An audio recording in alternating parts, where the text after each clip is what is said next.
mais de meio século que nosso povo se canta nas línguas e nesse sotaque.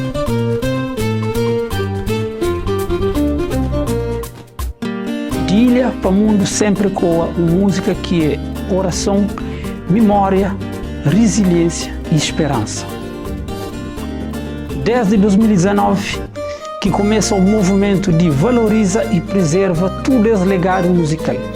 Esse movimento teve eco e desperta novos atores e novas iniciativas, mas ainda nos enfrenta um enorme desafio. Muito desse patrimônio se perde, para modo que tem letras sem registro, melodias esquecidas e música sem registro.